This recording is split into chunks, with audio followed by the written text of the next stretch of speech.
Welcome to the 3F Life. My name is Connor and this channel is about faith, family, and fitness.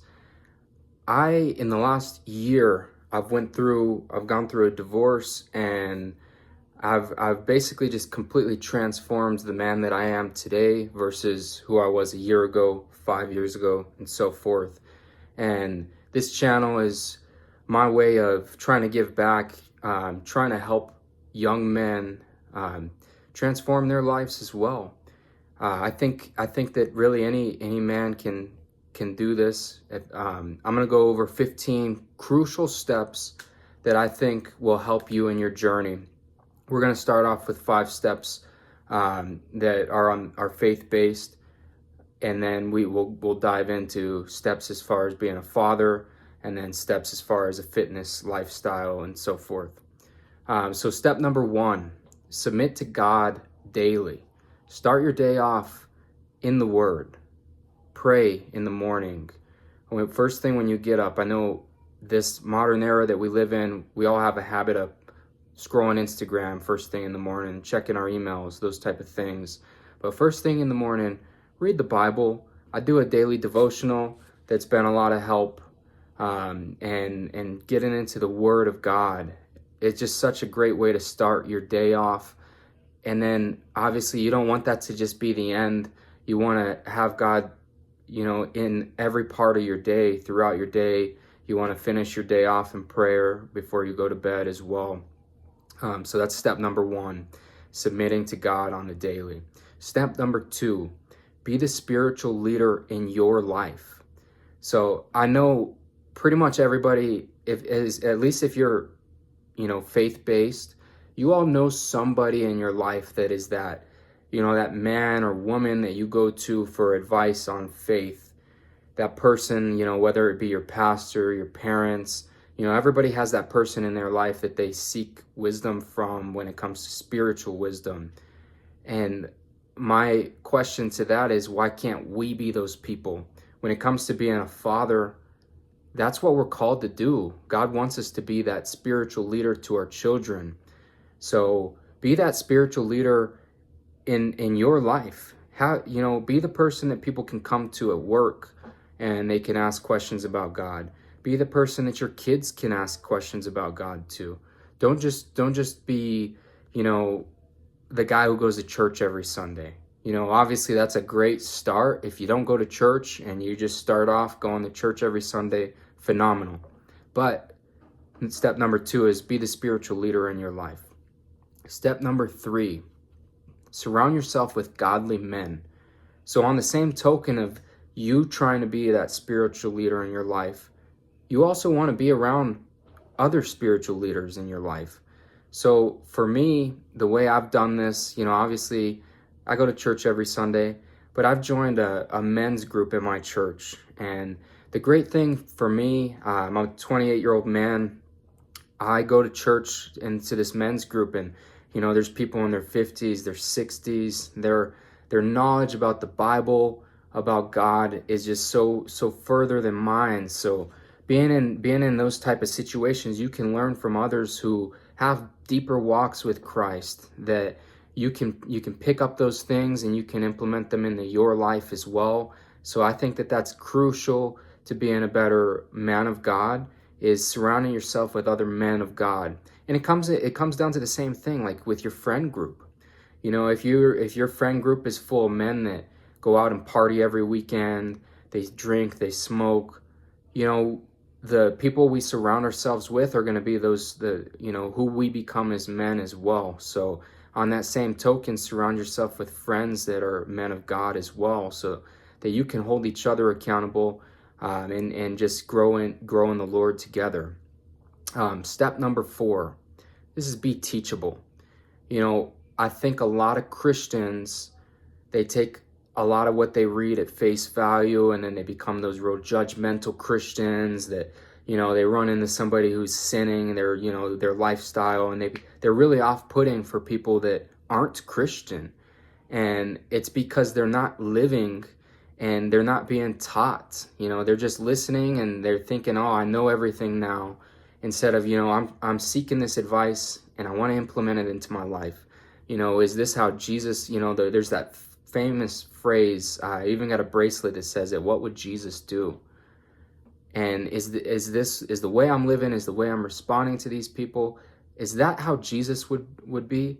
Is Jesus going to be the person that sees somebody who's actively sinning, sees somebody who's gay or whatever sin you want to pick? Is Jesus going to be the person that, belittles them and makes them feel bad about their sin? Or is Jesus going to show them love because he wants to save them? He saved us. We're no better than any other sinner. And I think that a lot of Christians don't understand that. They think, oh, I'm going to heaven, so, I've got it all made. But no, you going to heaven, you being a Christian, that's just admitting that you're just no better than any other person. So I think that's crucial, being teachable. And then number 5, seek forgiveness daily. This is another thing. In God's eyes, just about every sin is equal, besides blasphemy. So you curse, or you have premarital sex, you do all these, you do all these sins, and then you see other people that you're judging other people based on their sins, but your sins in God's eyes are equal to those. Just because you have salvation doesn't mean that you shouldn't still seek forgiveness on the daily. So what I do, I'm not always going to remember every single little sin that I make, every single thought that pops into my mind that might be sinful, because we're humans. But when I go to bed, when I pray at night, I seek forgiveness, and I ask God to heal those areas that I'm sinning, to improve me as a man, to make me a better man, a better father, and so forth. So number 5 is seek forgiveness daily. And then number 6, this is where we get into more things on fatherhood. Number 6 is be present, be the present father, and not just in the room. There's a lot of those fathers that they're in the room on their phone, they're in the room watching the game. And I love my dad with, everything. And I'm very grateful for the man that he raised me to become. But when I was a kid, I'd get home and my dad would be at the computer looking at sports, or he'd be on the couch watching TV, because he had, he just worked a long day at work, and you come home, you unwind, and then you're present, but you're just in the room. Be the present father. I've fallen victim to this too in the past with my 3 boys, where I would be that father who's, tired. I'm home, I'm just scrolling through my phone, what have you. So come home from work, play with your children, love them, wrestle with them if they're boys. Be a present father. Show them the type of father that they want to be one day, especially if you have boys. That's what they're going to look up to. And that's, the one thing that I found crazy becoming a father is there would be a lot of times where I would just say things that aren't even normally in my vocabulary. There are things that are like buried inside me that I would hear from my dad, and not necessarily like traumatic things, but it'd just be like phrases and things like that I'm like, I never talk like this, but all of a sudden it's just coming out subconsciously because that's how my dad would speak. And so you almost feel like it's like deja vu, like, oh, am I living in my dad's shoes now? And it's like, we want to be living in God's shoes. As great as our fathers may have been, we want to be better than that. And so that's step number 6, be a present father and not just in the room. So step number 7, speak life into your children. And to do this, you almost have to reprogram your mind as well. You need to speak life into yourself, because if you sit in the mirror every day and you look at yourself and I'm fat, I'm not where I want to be in my life, in my relationships, you speak poorly of yourself, and that's what you create. And it's the same thing for your children. Your kids do something dumb, and you call them dumb, or stop doing that dumb stuff. Those things, you're speaking life into your children. So in the same sense, tell your children, you're incredible. You can do anything if you set your mind to it. You follow God, and your life is limitless. The possibilities that you can achieve. So speak those good things into your kids, because those are the men they will become. So number 7, speak life into your children. Number 8, instill discipline and routine with your children. So for me, I try to be extremely disciplined in every aspect of my life, from my calendar. I wake up, I go to bed at the same time every single day. And with my kids, we do these same steps every day, with the potty training, with lunch, with dinner, with breakfast. You wake up, you pick up after yourself, we do our dishes, we read our daily devotionals. I've got an 8-year-old, a 3-year-old, and a 2-year-old. So I've got separate devotionals for them, with the oldest and then the 2 youngest. We say our prayers together. We have the discipline, the routine every night. We're brushing our teeth, we're reading, we're praying. So you instill that discipline, because that discipline is going to be something that they carry on into their lives when they become adults.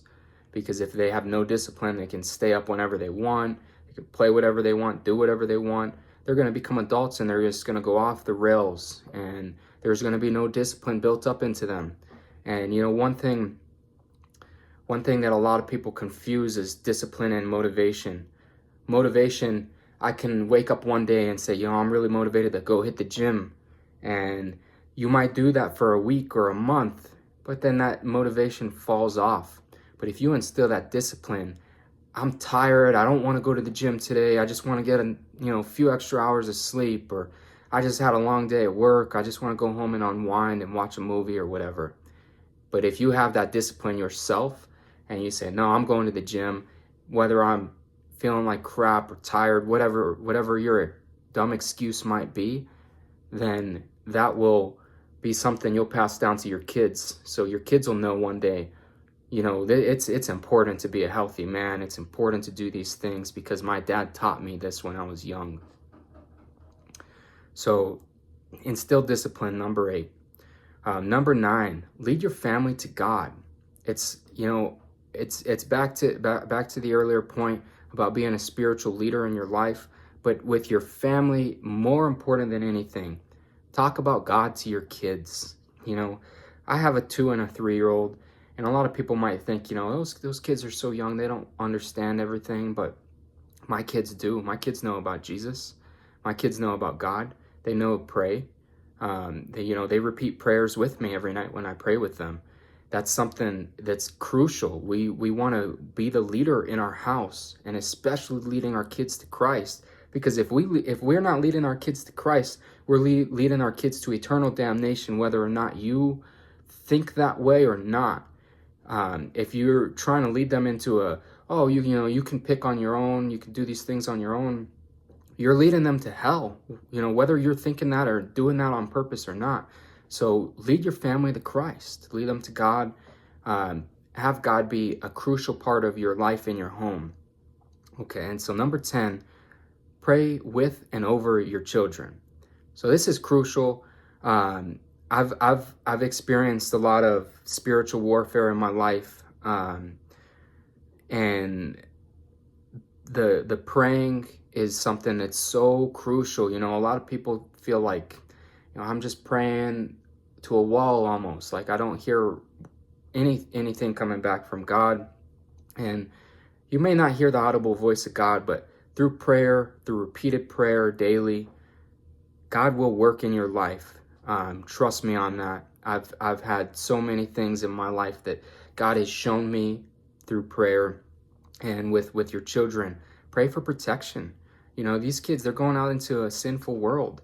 Your kids go to school, we see on the news every day, like all the nonsense that's going on in schools, whether it be the indoctrination or the school shootings and things like that. So pray for protection over your children, and pray with your children too, so they know how to pray. Set the example in your home. And okay, so that's number 10, pray with and pray with and over your children. So number 11, train your body like a temple.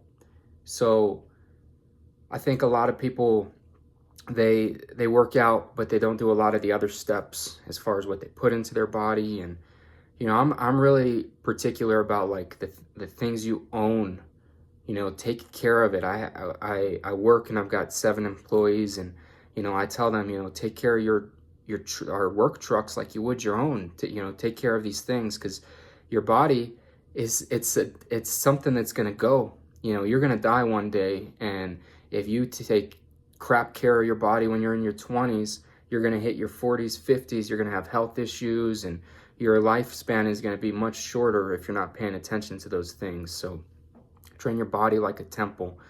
The workouts you do, be calculated in what you're doing. Don't just go and do random lifts and just say, oh, at least I'm in the gym, I'm doing better than most other men. Be calculated with everything that you do. And then number 12, a caloric deficit. So this is crucial if you're trying to lose weight, gain weight.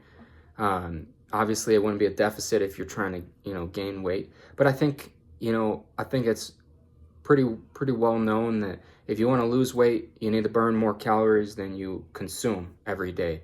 But the other thing that, because you can do that by eating pizza, you can do that by eating tacos every day. So, there's ways to do that, like eating junk food. But I think that what you put into your body, and part of treating your body like a temple, is crucial. Don't be eating junk food, snacks, even if they do hit your caloric deficit. You could still technically lose the weight, but those foods, they make you feel terrible. They're horrible for your body. All the processed foods and things that we have nowadays, especially here in America. Take care of yourself, with your diet especially. And then number 13, the 3 pillars of health. So I actually wrote a book. It's called Sleep Made Simple. The link it's free. It's a free ebook on my Instagram. It's a book about sleep. But the 3 pillars and I talk about the 3 pillars in this book, but the 3 pillars of health are your diet, your sleep, and your exercise. And what a lot of people fail to do is they take their exercise really serious, or they take their diet and exercise really serious, but they get crap sleep every night. They don't get a 7 to 9 hours of sleep, which is recommended. They're staying up to 1, waking up at 6. That over time will take a huge toll on your body. We end up sleeping for about a third of our lifespan. So if you live to be like 78 years old, which I think is the average lifespan in the world, you're going to be sleeping for 20 plus years of that life. So make sure that you make that a priority, just as you make the gym a priority, just as you make the diet a priority. So that's step number 13, the 3 pillars of health. And throughout this channel, I'll go way more into depth about sleep. I'm actually in the sleep business. I wrote a book about sleep. So those are things we'll dive a lot more in detail onto. But step number 14, set your goals in fitness and in life. So if you just go blindly into something and I'm going to work out every day, but you don't have like a set goal, like I want to hit this weight or I want to have this body, then how are you going to achieve the goals? Because you're not really pursuing anything. You're just, healthier than average per se. So with my life, I have everything broken down into short-term goals, long-term goals, and even longer-term goals. And what happens in our lives is we start to hit those short-term goals, and then the bigger goals, those become more possible for us. And we start thinking differently, because it's like, man, I hit that weight goal. Now this financial goal, or this other goal that I might have, that's so much easier to accomplish in my mind, because I'm already hitting these other goals. These goals I thought were difficult, but when I hit these goals, the other goals, that maybe at day 1 felt like they were so far away, now these goals seem way more attainable. So set your goals with your fitness and your life, and pursue those daily. And then number 15, be the man you want your kids to become.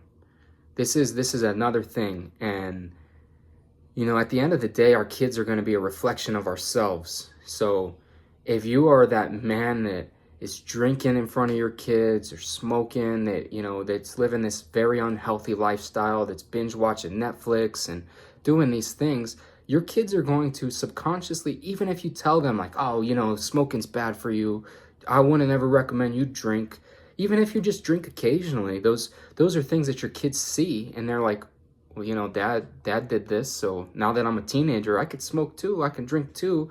And those, your kids will become the man you are. And I think ideally, we want our kids to be better than us. I want my 3 boys to grow up and be better versions of me.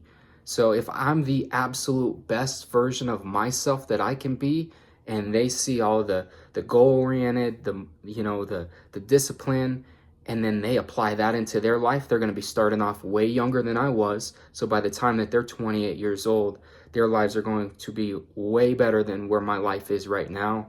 For me personally, I think my dad did set a good example for the type of man I wanted to become. But like I said before, we want to be better than our parents, and we want our kids to be better than us. And, you know, a lot of the things that, you know, my dad lived through, I'm going through now. My dad went through a divorce with my mother, and I went through a divorce with my kid's mother. So these are all things that, you know, we want to think about and focus on, because we want to be the man that we want our kids to become. So live that daily. Think about that in the back of your head, like before you respond to something. Like, do I want my kids to be like this with their kids, or do I want my kids to be different? You know, so that sums up. That's the 15 steps, and you know, we'll do more. I wanna be able to give back and give any kind of insight that I can to help other men improve their lives spiritually, with fitness, and with parenting, and being a father, and, you know, raising a family.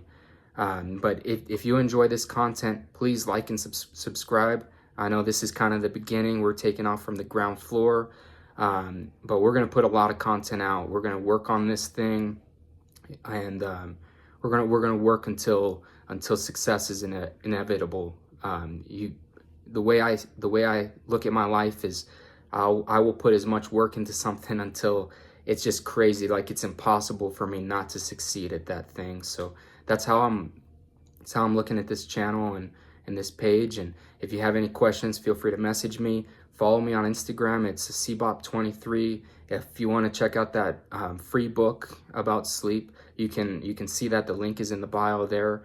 And as always, thank you for watching the video, and God bless.